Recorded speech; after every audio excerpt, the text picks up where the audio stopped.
Hi friends, ఈరోజు మనం pension అనేది అప్లై చేసేటప్పుడు వచ్చే కామన్ ఎర్రర్ని ఏ విధంగా రెక్టిఫై చేసుకోవచ్చు అనేది నేర్చుకుందాం. అంతకంటే ముందుగా ఛానల్ని ఇంకా ఎవరైనా సబ్స్క్రైబ్ చేసుకోకపోతే సబ్స్క్రైబ్ చేసుకోండి. ఇక టాపిక్లోకి వెళ్తే, పెన్షన్ అప్లై చేసేటప్పుడు pensioner details not available in GSWS service for the given Aadhaar number అని చెప్పేసి ఒక ఎర్రర్ అనేది రావడం జరుగుతూ ఉంది.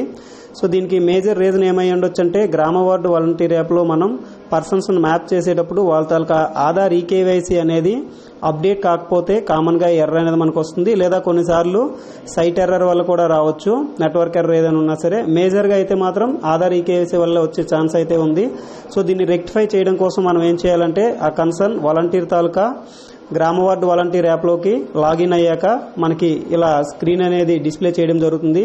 దీనిలో సేవల అభ్యర్థనలో మనకి అప్డేట్ ఈకేవైసీ అని ఉంటుంది. ఆ పర్సన్ తాలూకా ఆధార్ కార్డు ఏదైతే ఉందో దాన్ని ఇక్కడ ఎంటర్ చేసేసి గెట్ డీటెయిల్స్ మీద మనం క్లిక్ చేసి ఆ పర్సన్ తాలూకా బయోమెట్రిక్ అనేది తీసుకుంటే మనకి ఆధార్ ఈకేవైసీ అనేది అప్డేట్ జరగడం జరుగుతుంది ఫ్రెండ్స్. సో ఇది అవ్వడానికి మనకి 2 to 3 days టైం అయితే పట్టొచ్చు. గమనిస్తారని కోరుకుంటున్నాను. Thanks for watching friends.